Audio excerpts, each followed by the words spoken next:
By mid-1942, Japanese naval pilots approaching the Solomon Islands did not feel they were entering hostile airspace. The long chain of green islands below them felt familiar, almost routine. These skies had already been crossed, fought over, and claimed. Patrols were flown with the calm assurance of ownership, not the heightened alertness of uncertainty. The enemy, when present at all, had proven fleeting. The months following Pearl Harbor had reshaped expectations. In the skies over Southeast Asia and the Pacific, early encounters had ended swiftly and decisively. Allied fighters appeared briefly, climbed when they should have turned, broke when they should have pressed, and vanished when pressed too hard. Combat reports reflected this pattern with reassuring consistency. Engagements were described in terms of enemy withdrawal, not danger. Losses were noted, but rarely dwelled upon. Experience, accumulated at extraordinary speed, produced certainty, and certainty dulled curiosity. Japanese pilots came to expect compliance from the air itself. The Zero's agility had made the sky feel predictable, almost cooperative. Altitude was something to be traded, not hoarded. Speed was something to be felt, not calculated. The enemy's mistakes reinforced habits rather than challenged them. Over the Solomons, patrol routes were flown with measured fuel margins and practiced confidence. The distances were long, but manageable. The Americans, it was assumed, could not remain long enough to matter. Even when intercepted, they would disengage once pressed. The sky had rules, and Japan believed it had written them. Then, on an otherwise unremarkable patrol, radar reported a contact that did not conform to expectation. It did not descend when challenged, it did not hurry to close, nor did it turn away when approached. It held its altitude with indifference, as though time itself favored it. Visual confirmation followed. What appeared against the blue was not the familiar outline of a single-engine fighter straining for position. It was something heavier, broader, twin-tailed, present in a way that suggested intention rather than reaction. For the first time in months, Japanese pilots did not immediately understand what they were seeing or how they were meant to respond. The sky, which had felt settled and obedient, had introduced a shape that did not belong to the old rules. And in that hesitation, something subtle shifted because confidence, once unquestioned, had just been asked to explain itself. Visual contact confirmed what radar had only hinted at. Against the open blue appeared a twin-engine aircraft, occupying altitude with an ease that felt inappropriate. Japanese doctrine had never envisioned such a machine operating alone, far from base, in contested airspace. Fighters were meant to be light, agile, and singular. This one was none of those things. Its silhouette disrupted instinct. Two engines, twin booms, a central cockpit, an outline that resisted quick classification. Japanese pilots, trained to read the sky at a glance, found themselves recalibrating in real time. The aircraft did not descend when challenged, nor did it rush forward to close the distance. It simply remained where it was, as though altitude were not a temporary position but a possession.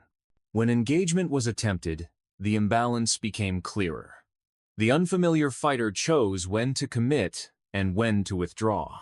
It entered the fight on its own terms, diving with controlled speed, then climbing back to safety without hesitation.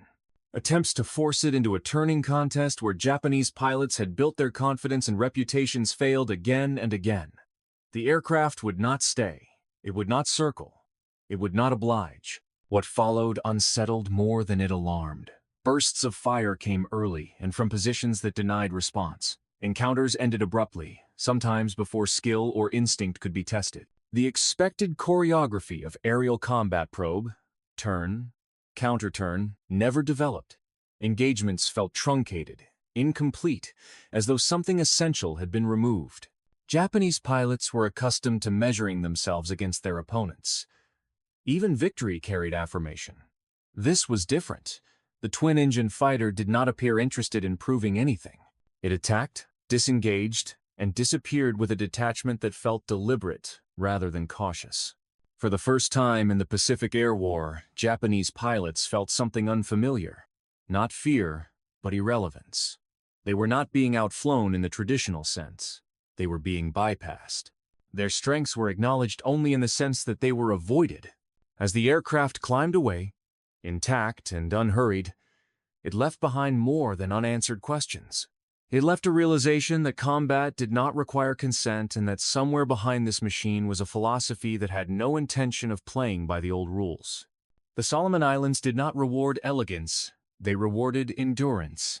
Stretched across hundreds of miles of ocean, the archipelago imposed its own logic on the air. War one defined not by performance at the moment of contact, but by what remained afterward.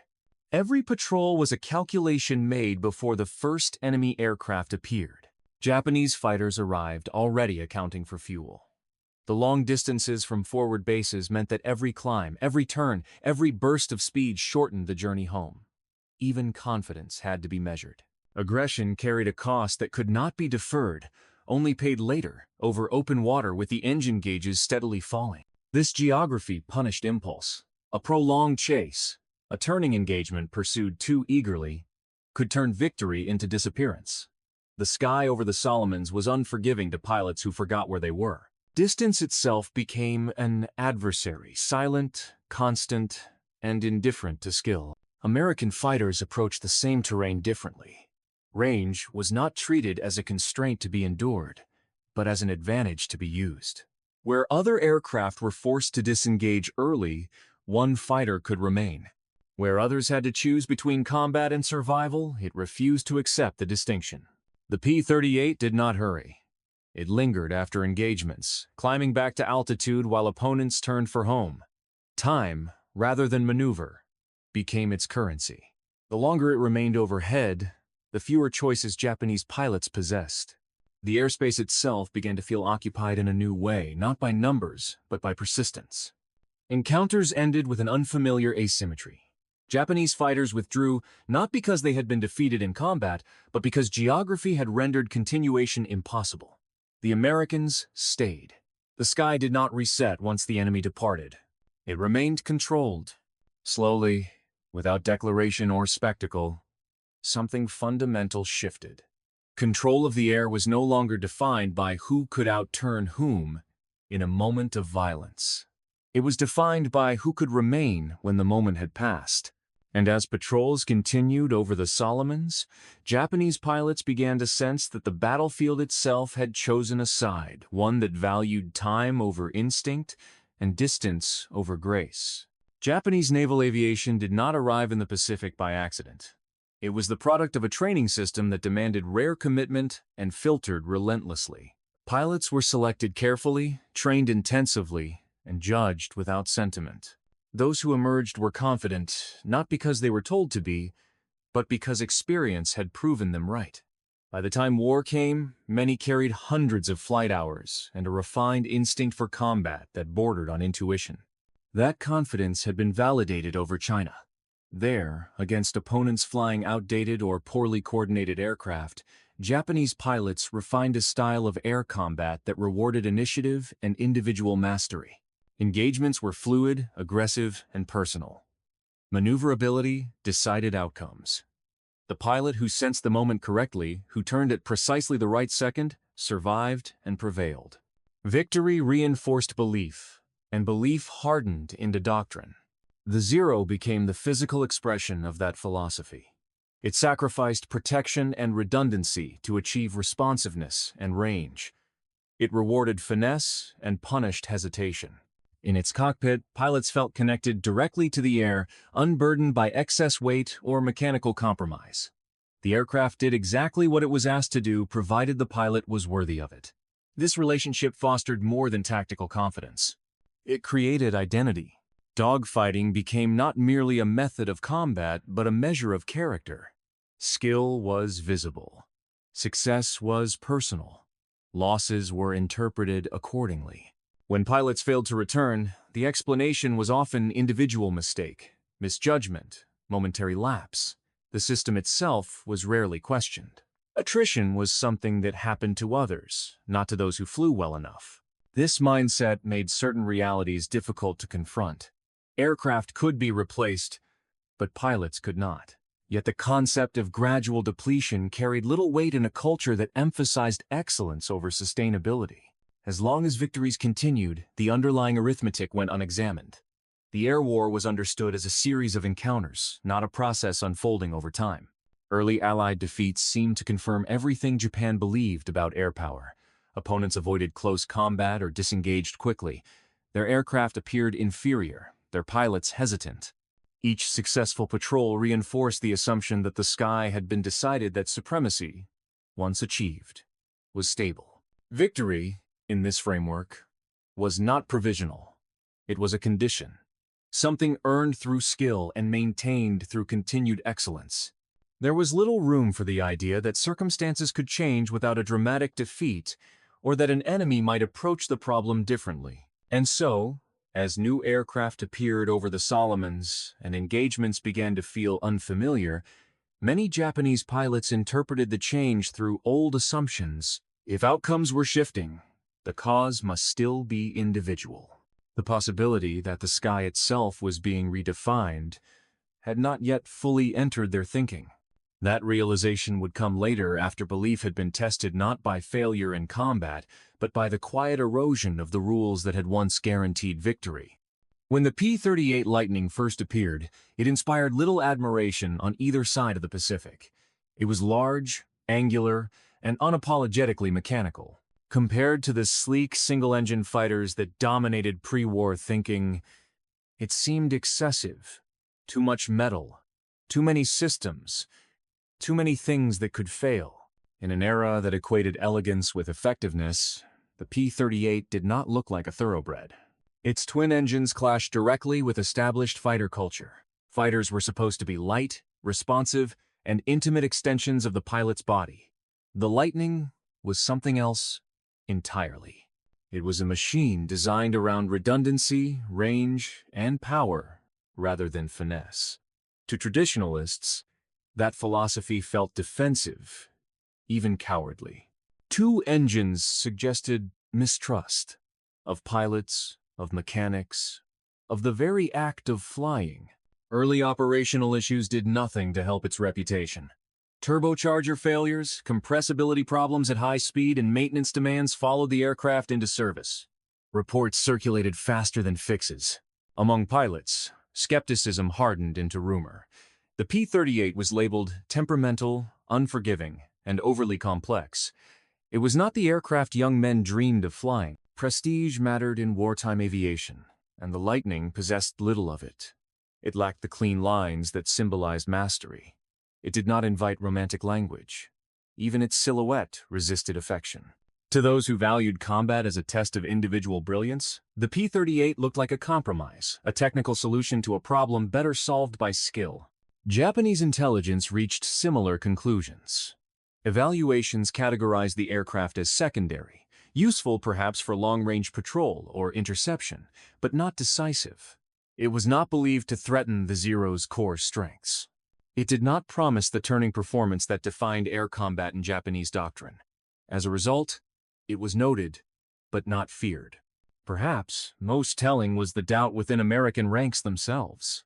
Many U.S. pilots questioned where the aircraft truly belonged. Some viewed it as a stopgap, others as a specialized tool awaiting a problem that had yet to present itself. The Lightning entered the war without myth, without legend, and without expectation. No one, at this stage, believed it would redefine anything. It was an answer in search of a question, a machine built for margins that did not yet seem necessary. In a war still understood through individual encounters and visible skill, the P-38 appeared miscast, too deliberate for dogfights, too heavy for heroics.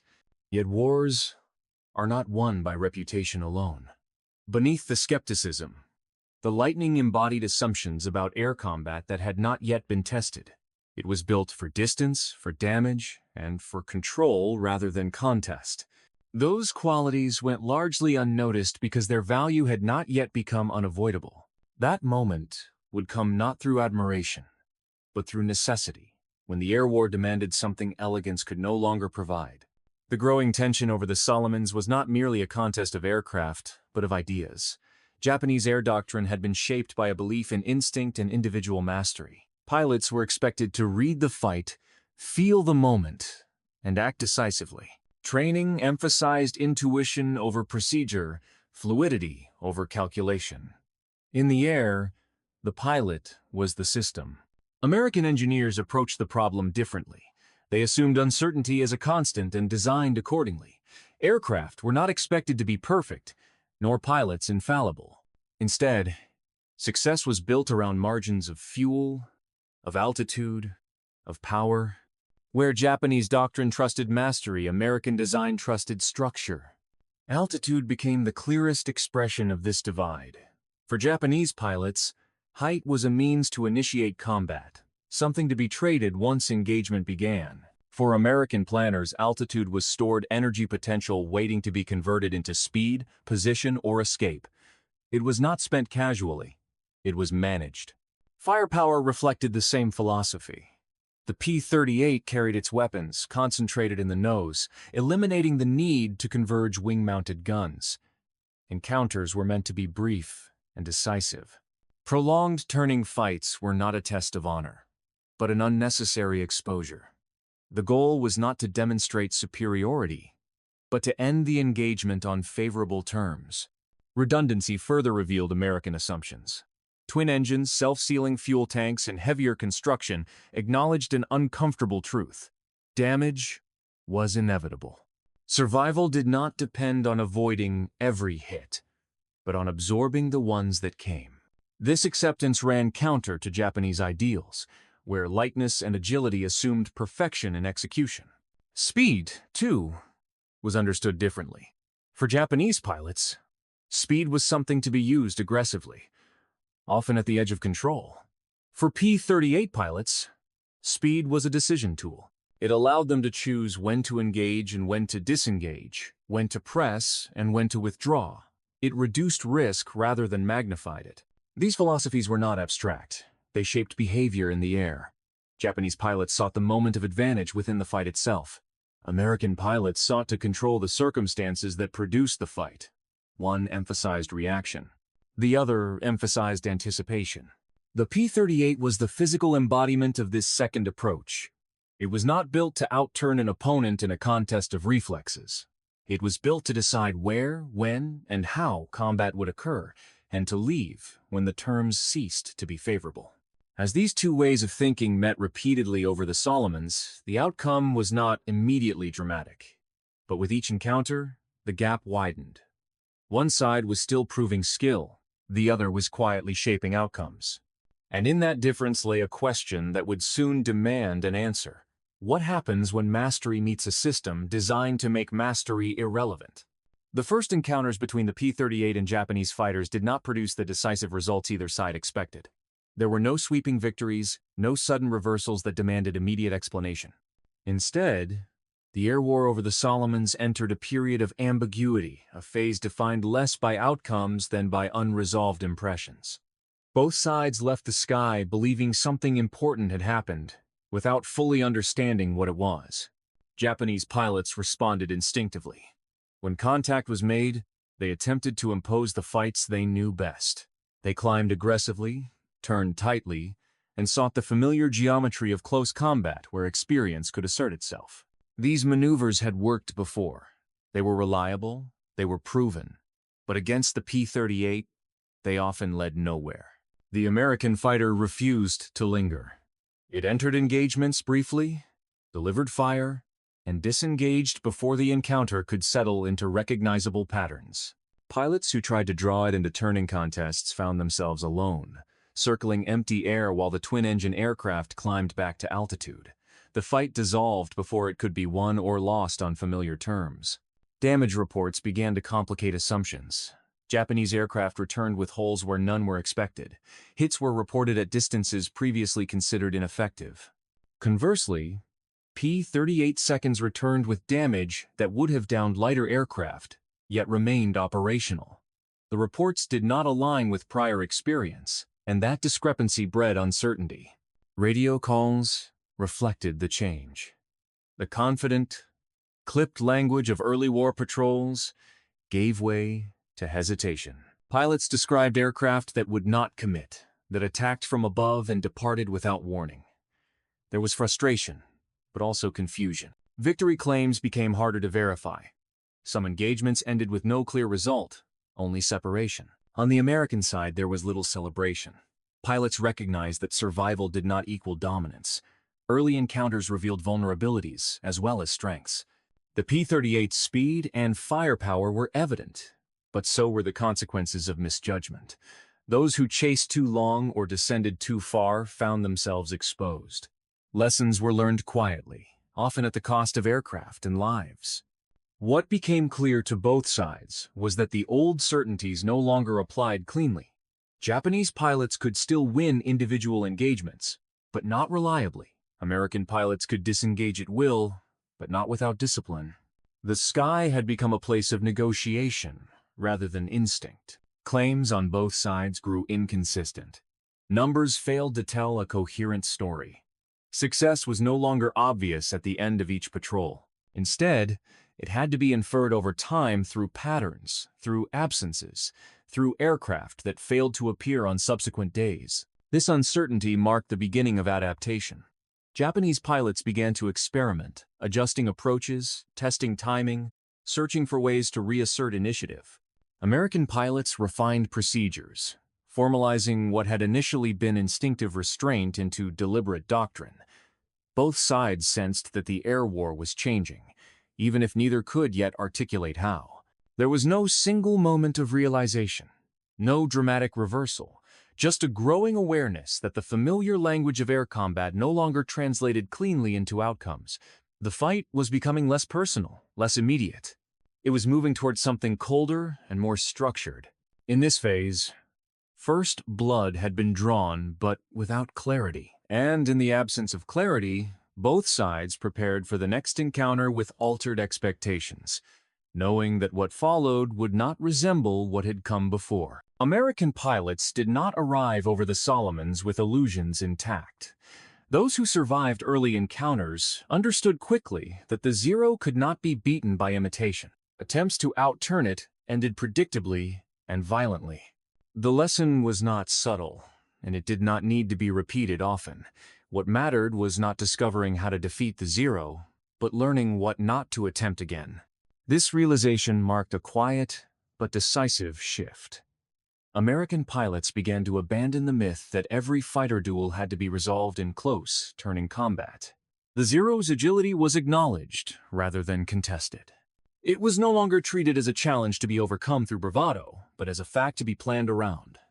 Respect replaced rivalry. Vertical combat became doctrine rather than improvisation. Altitude was no longer something gained incidentally on the way to a fight, it became the foundation of the fight itself. Pilots were instructed to think in terms of energy stored height, converted deliberately into speed and position. Engagements were initiated from above, with clear escape paths already considered. This planning extended beyond the moment of contact.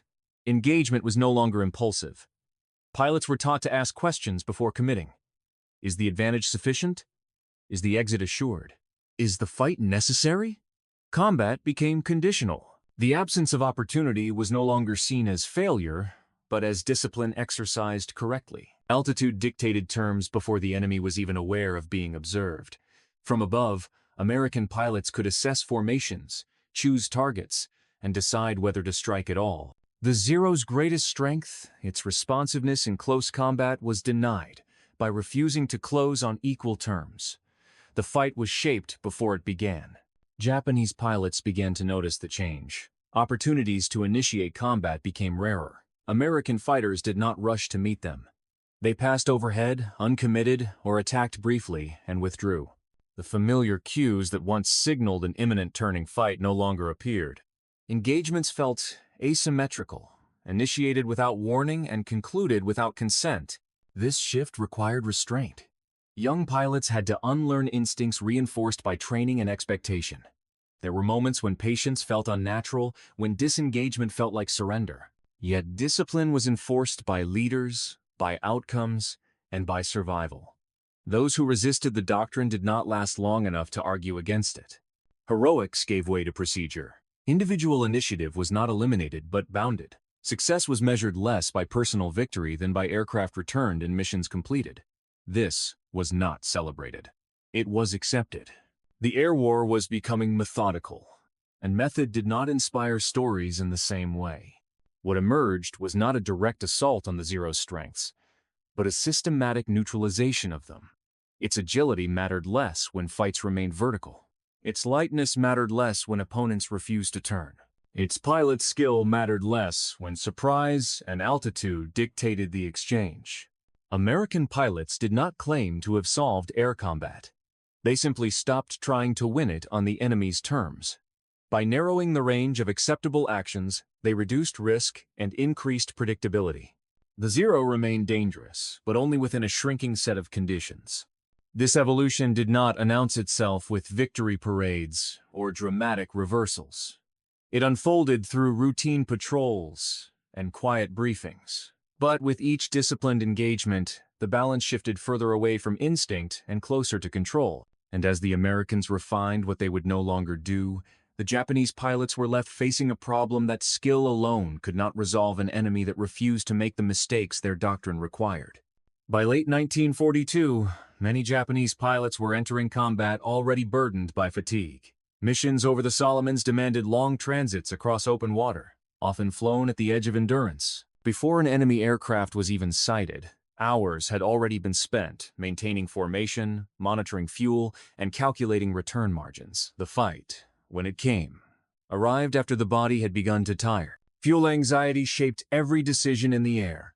Pilots knew precisely how much time remained and what each maneuver would cost. A climb could not be made casually, a chase could not be prolonged. Aggression was filtered through arithmetic. Even confidence had to yield to the knowledge that survival depended as much on restraint as on skill. American pilots experienced a different reality. The P-38's range allowed them to remain after engagements, circling at altitude while assessing damage or searching for additional contacts. They were not forced to disengage immediately. The sky did not hurry them. This lingering presence changed behavior subtly but decisively. It created space for choice. Rescue probability further altered risk tolerance. American pilots knew that if they went down, there was a chance, sometimes a strong one, that they would be recovered. Friendly territory, naval patrols, and organized search efforts meant that loss was not always final. This knowledge did not eliminate fear, but it changed how it was managed. Risk could be calculated rather than simply endured. For Japanese pilots, the equation was harsher. A forced landing over water rarely offered a second chance. Losses were permanent. An aircraft that failed to return did not reappear weeks later with a new pilot. Experience disappeared completely, taking with it the instincts refined through dozens of engagements. Each absence mattered more than the last. Over time, this imbalance accumulated. Veteran pilots flew more missions, shouldering greater responsibility as numbers thinned, fatigue compounded. Younger pilots arrived with less preparation and fewer mentors. The quality that had once defined Japanese naval aviation, deep experience concentrated in skilled individuals, began to erode quietly. The air war shifted accordingly. What had once been a test of courage and reflex became a calculation of sustainability. Bravery remained, but it no longer decided outcomes. The side that could remain longer, recover losses, and preserve experience gained an advantage that did not announce itself in any single battle. Japanese pilots felt the change without always naming it. Missions grew heavier. Confidence required more effort to summon. Each engagement carried an awareness that mistakes could not be absorbed. The margin for error narrowed steadily, not because skill declined, but because the system supporting it was thinning. American pilots, by contrast, found that survival reinforced discipline. Those who returned flew again, bringing lessons with them. Patterns were recognized, procedures refined, experience accumulated rather than vanished. The war began to reward consistency over brilliance. This was the hidden cost of flying too far. Distance did not simply separate bases from battlefields. It separated philosophies of war. One side spent experience faster than it could be replaced. The other preserved it methodically. And as the months passed, the arithmetic became unavoidable because courage could inspire a sortie, but only systems could sustain a war. The moment did not arrive with fanfare. There was no single battle named afterward, no date etched immediately into memory. What unfolded instead was a coordinated engagement whose meaning only became clear in retrospect after reports were compared, after losses were counted, and after familiar explanations no longer sufficed. American fighters arrived with altitude already secured. They did not climb urgently upon contact, nor did they scatter in response to resistance.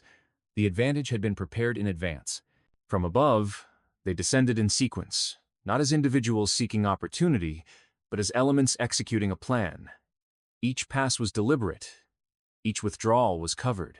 The rhythm of the engagement felt controlled rather than reactive. Altitude was exploited methodically. Attacks came from positions that limited response, followed by climbs that restored advantage before counteraction could develop. There was no attempt to press the fight beyond its usefulness. The pattern repeated itself with unsettling consistency, suggesting rehearsal rather than improvisation. What distinguished this encounter from those before it was persistence. American escorts refused to disengage when challenged. They did not break contact after the initial exchange, nor did they surrender control of the airspace once fuel considerations would previously have dictated withdrawal. Instead, they remained overhead, circling at altitude, denying Japanese pilots the relief of a clear ending. Losses mounted quickly and visibly. Aircraft failed to return. Others came back damaged beyond expectation. The disparity between effort expended and results achieved became impossible to ignore. Pilots reported that engagements ended not in contested maneuver, but in forced withdrawal. The enemy did not outfly them in the traditional sense. It outlasted them. Survivor accounts shared a common theme. There was no decisive turning point within the fight itself. No single mistake. No dramatic reversal. The encounter felt constrained from the outset. Japanese pilots described reacting rather than choosing, defending rather than shaping. They spoke of altitude that could not be reached, and opponents who could not be compelled. When these reports reached command, they were initially treated with caution. Individual engagements could mislead. Weather, fatigue, and chance all played their part. But the language repeated itself across squadrons and days. Withdrawal appeared where contest once would have been noted. Uncertainty replaced confidence in after-action summaries. Commanders began to compare patterns rather than incidents. Coincidence became difficult to maintain as an explanation. The losses were not concentrated in reckless units or inexperienced pilots. Veterans were among those missing. The aircraft involved were familiar.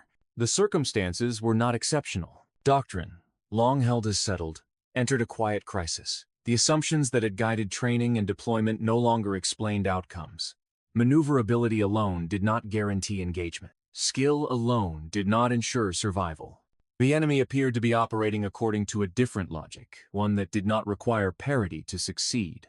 This realization did not provoke immediate overhaul. Institutions rarely pivot quickly. But doubt had been introduced, and doubt altered how information was received. Reports were read more carefully. Questions were asked that had not been necessary before. What if the enemy was not avoiding combat but redefining it? What if superiority could be exerted without decisive battles? For Japanese command, this was an unsettling prospect. Air power had been understood as an extension of individual excellence.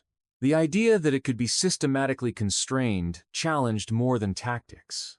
It challenged identity. Yet the evidence accumulated regardless of belief. The day command began to doubt was not marked by a single defeat. It was marked by recognition that what had once been explained away now required explanation. The sky over the Solomons had begun to produce results that doctrine could not comfortably account for. And once doubt enters a system built on certainty, it does not remain contained. It spreads quietly through briefings, through planning rooms, through the unspoken adjustments of pilots who sense that something fundamental has shifted, even if they cannot yet name it. For Japan's most experienced pilots, the change was deeply personal. These were men who had survived the opening months of the war through instinct sharpened by repetition. Their reactions had once been faster than thought, their judgment trusted without hesitation. In earlier skies, experience had made them dangerous. Over the Solomons, that same experience began to feel exposed. Veteran aces found themselves becoming predictable.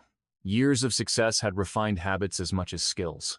The angles they favored, the moments they chose to commit, the turns they trusted to break pursuit, these patterns had once been advantages. Now they were being anticipated.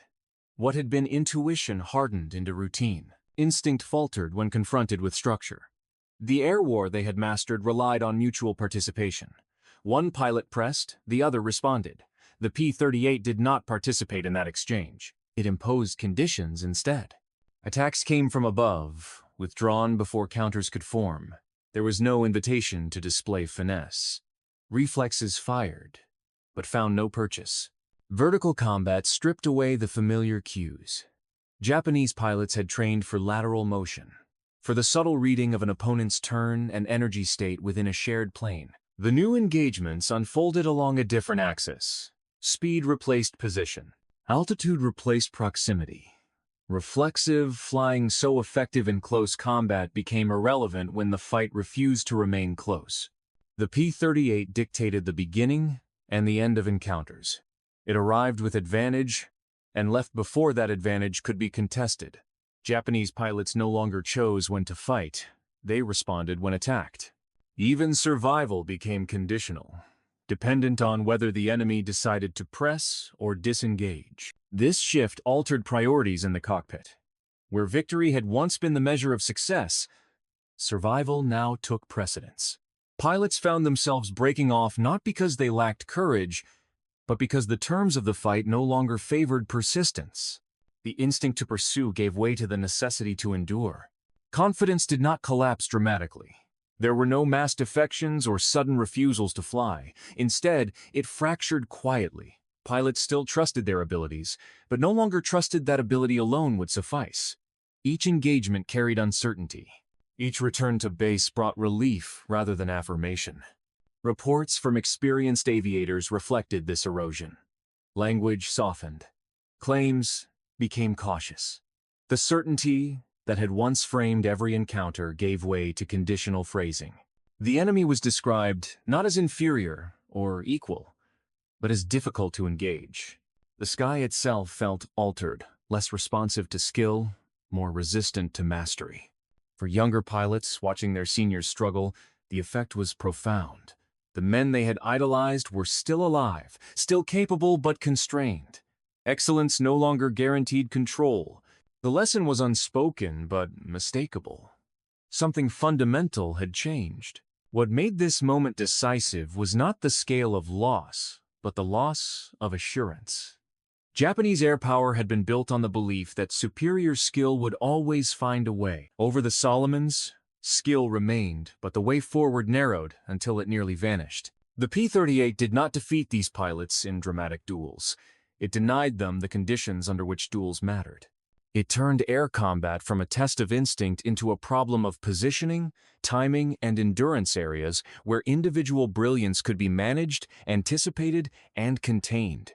Confidence fractured without spectacle. There was no single moment of realization, no declaration that the old methods had failed. Only a growing awareness that survival now depended less on how well one flew, and more on whether the enemy allowed the fight to occur at all. And in that realization lay the true turning point, because when mastery can no longer guarantee agency, the balance of power has already shifted, even if the war itself has not yet caught up. The air war over the Solomons did not end in a single catastrophic defeat. It thinned. Losses accumulated quietly, without decisive battles or dramatic reversals. Aircraft failed to return one by one. Patrols launched with full rosters and came back diminished. The absence of spectacle made the trend easier to overlook, but no less decisive. This was attrition without drama. There were no days that demanded explanation on their own. Instead, the pattern revealed itself over weeks and months, through incremental shortages and subtle adjustments. Squadrons that had once flown confidently now rotated aircraft more carefully.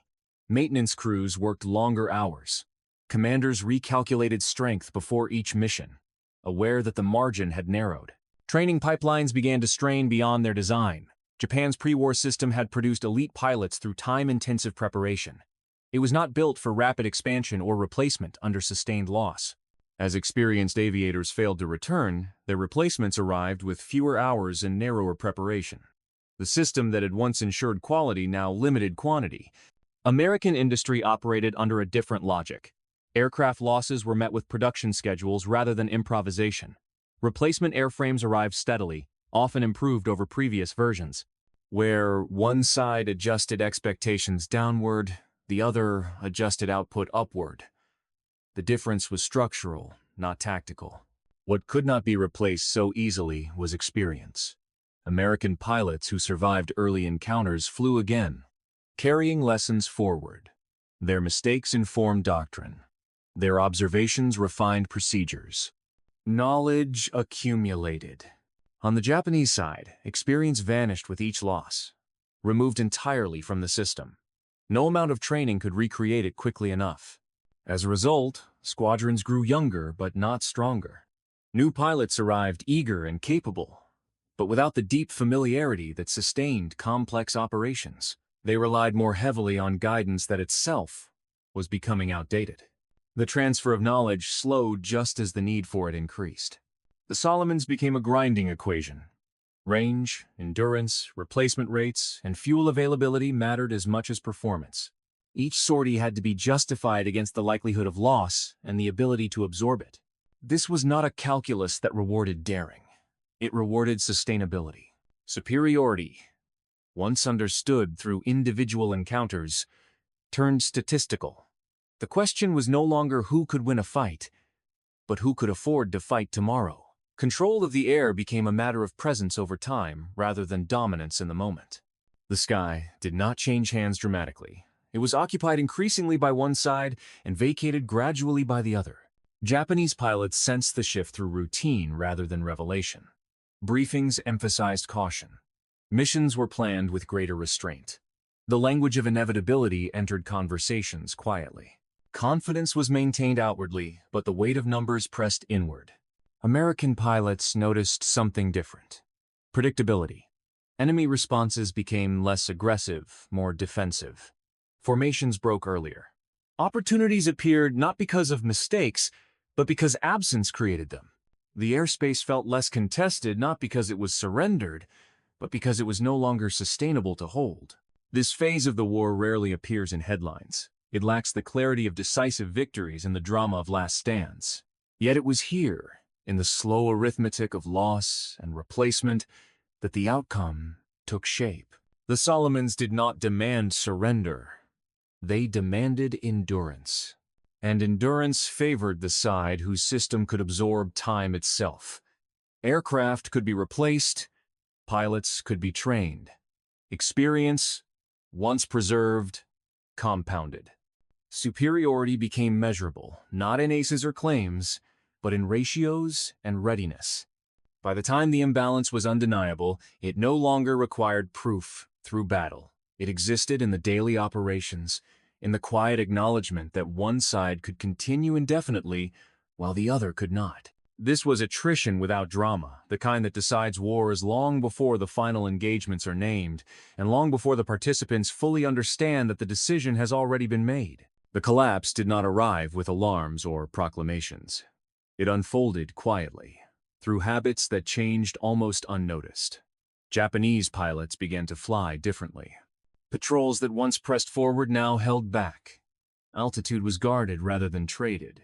Formations tightened. The sky was no longer entered with expectation but with caution. Initiative, once instinctive, began to disappear. Pilots waited longer before committing. They reacted more often than they acted. Engagements were avoided when possible, not because of fear, but because the cost of misjudgment had grown too high. The air war had become less forgiving, and intuition alone no longer felt sufficient. Reports reflected this shift subtly. Language softened. Where confidence had once framed every encounter, now ambiguity appeared. Phrases suggested difficulty rather than dominance.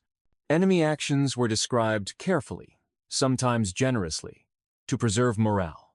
The absence of decisive victories was explained away as temporary, situational, or inconclusive. Privately, confidence eroded. Pilots still trusted their skill, but no longer trusted the environment in which that skill was applied. The sky had become unfamiliar. Familiar tactics produced uncertain results. Each mission carried an unspoken awareness that the advantage once assumed was no longer guaranteed. American pilots noticed the change first in behavior rather than outcomes. Enemy aircraft disengaged sooner. Attacks were less aggressive, more reactive. Opportunities arose not from mistakes, but from restraint. The airspace felt increasingly available, not because it was uncontested, but because resistance had grown conditional. In response, American flying grew restrained and methodical. There was no rush to exploit weakness recklessly. Discipline, once learned through necessity, became habit. Engagements were entered with caution and exited with control. The goal was not to force confrontation, but to maintain presence. Fear changed direction. For Japanese pilots, it became a companion rather than a motivator. A quiet consideration weighed before each maneuver. For American pilots, fear diminished. Not because danger vanished, but because predictability increased. The enemy's responses followed patterns that could be anticipated and managed. What made this collapse difficult to recognize was the absence of a defining moment. There was no single defeat that marked the end of Japanese air supremacy over the Solomons. No decisive battle that could be cited as the turning point. Instead, supremacy faded through accumulation, through fewer choices, fewer risks taken, fewer opportunities seized. The war continued, of course. Aircraft still met in the sky. Pilots still fought and died. But the terms had shifted. Control no longer required domination in every encounter. It required consistency over time. And consistency favored the side whose systems rewarded patience and endurance. Japanese pilots continued to fly with courage. That never disappeared. What disappeared was certainty. The belief that mastery of the air was permanent gave way to the realization that it was conditional, dependent on factors beyond individual skill. The sky had become a place of calculation rather than confidence. This quiet collapse did not announce itself. It did not demand acknowledgement. It simply became evident in hindsight, when patterns were reviewed and assumptions revisited. By the time it was understood, it was already complete.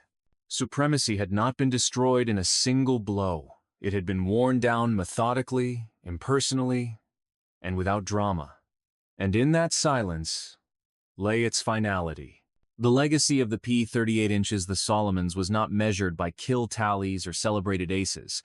Its real significance lay in what it forced air forces to reconsider. Doctrine proved more decisive than elegance. How an aircraft was employed mattered more than how beautifully it flew, or how tightly it could turn in isolation. Range reshaped strategy at every level. The ability to remain on station transformed air control from a temporary condition into a persistent one. Patrols no longer existed only to intercept. They existed to occupy time and space. Distance, once a limitation, became leverage. The sky could be held, not merely visited. Survivability reshaped behavior just as profoundly. The P-38's durability altered the psychology of combat. Pilots who survived damage returned with experience intact. Mistakes became lessons instead of fatalities. Commanders planned missions with the expectation that aircraft and crews could endure imperfect conditions. Learning became cumulative. Technology did not replace judgment, but it amplified organizational thinking. The Lightning rewarded preparation, coordination, and restraint. Its advantages emerged fully only when pilots followed doctrine, maintained altitude discipline, and disengaged deliberately. Skill remained essential, but it operated within structure rather than impulse. In the Solomons, this approach previewed modern air warfare. Combat drifted away from individual contests toward managed systems. Engagements were shaped before contact occurred, through logistics, range planning, and altitude control. Victory became quieter, less visible, and more reliable. As a result, individual legend lost relevance. Aces still existed, but they no longer defined outcomes. The decisive factors became training pipelines, replacement capacity, and doctrinal coherence. The pilot remained vital, yet increasingly inseparable from the system that supported him. Control replaced contest as the central objective. The goal was not to defeat the enemy repeatedly in dramatic encounters, but to restrict their options continuously. The P-38 excelled not because it was invincible, but because it enabled consistent denial of initiative. This shift did not invalidate earlier skills. Japanese pilots continued to demonstrate courage and refinement. What changed was the environment in which those qualities mattered. Mastery could not overcome a framework designed to limit engagement on unfavorable terms. The P-38 did not represent a single technological breakthrough. It represented convergence, engineering, doctrine, and industrial capacity aligned behind a coherent philosophy of air power. The aircraft was effective because the system around it understood how to use it. In the Solomons, the air war crossed an invisible threshold. Afterward, success increasingly favored those who could integrate endurance, survivability, and planning into sustained operations. The age of aerial contest yielded to an age of managed dominance. What the P-38 truly changed was not the balance of skill, but the meaning of superiority itself. Control replaced elegance, persistence replaced brilliance, and the sky became not a proving ground, but a domain shaped quietly by those who could remain. It was here that the lesson extended beyond one aircraft or one campaign. The P-38 revealed that air power was no longer a contest of aesthetics or personal valor, but an expression of organization, foresight, and endurance. Those who adapted shaped the sky without spectacle. Those who clung to older measures of excellence found themselves flying well inside a framework they no longer controlled. This understanding marked the true transformation of the air war, because it could not be reversed by courage alone. It demanded systems capable of sustaining pressure over time, and it rewarded those prepared to think beyond the moment of contact. In that sense, the Lightning mattered less as a machine and more as a message. It showed that the future belonged to those who could remain, adapt, and decide. The Solomons were where that truth first became unavoidable. Everything afterward would follow that logic. It was not dramatic, but it was final. And the air war would never return to what it had been. That was the change. It endured long afterward, in memory and doctrine, forever. In the years after the war, Japanese pilots spoke of the turning point without bitterness. Their reflections lacked anger or resentment. Instead, they carried a quiet clarity. What they described was not a single battle or a single defeat, but a realization that emerged gradually, almost politely, as the air war over the Solomons revealed its final meaning. They remembered the moment when escape stopped being assured. Earlier in the war, disengagement had been a skill like any other. A pilot could break away, trade altitude for distance, and trust that experience would deliver him home. Over the Solomons, that confidence weakened. There were flights when withdrawal no longer felt guaranteed, when the sky offered no familiar path out. The air itself began to feel unfamiliar. Pilots described looking around and sensing that the rules they had mastered no longer applied. Altitude was occupied rather than contested. Time worked against them instead of for them. The space that once felt responsive to instinct now felt managed by an unseen order. Confidence did not disappear, but it changed shape. Where instinct had once guided action, calculation took its place. Decisions were weighed carefully, often too carefully. Pilots measured fuel, distance, and probability with a precision that earlier combat had not demanded. Flying became deliberate in a way that felt restrictive. Skill alone ceased to be sufficient. This realization cut deepest.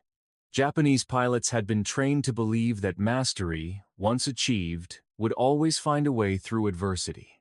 Over the Solomons, mastery remained, but the pathways closed. Skill no longer dictated when combat began or how it ended. Those decisions belonged to the enemy. The P-38 did not defeat them in a duel. It denied them the duel entirely. It refused the mutual agreement upon which traditional air combat depended. Encounters began from advantage and ended without consent. There was no moment to prove superiority, no space to recover initiative. The fight existed only briefly, on terms that could not be negotiated. Post-war reflections returned repeatedly to this absence. They spoke less about being outflown than about being constrained. The enemy did not challenge their strengths. it rendered those strengths irrelevant. The air war ceased to be personal and became procedural. That transformation carried a weight no single loss ever could. They had believed mastery of the air was permanent. Early victories had reinforced that belief until it felt unquestionable. Supremacy seemed earned, secured by skill and courage. Over the Solomons, the sky offered a different lesson. Control endured only as long as the conditions that sustained it remained intact. The realization arrived quietly, without spectacle. It did not demand acknowledgement in the moment. It surfaced later, in memory, when patterns became clear. Japanese pilots understood that they had not lost the sky in one day. They had lost it when fighting skill no longer guaranteed choice. That understanding outlived the aircraft and the war itself. It became a lesson carried forward in reflection rather than doctrine. Air power, they learned, was never owned. It was borrowed, maintained by systems, sustained by endurance, and withdrawn when those foundations eroded. The P-38 did not announce this truth. It demonstrated it. It showed that the future of air warfare would belong not to those who flew most beautifully, but to those who could remain, decide, and endure. In the end, the sky taught them what victory truly required. They believed mastery of the air was permanent. The sky proved it was borrowed.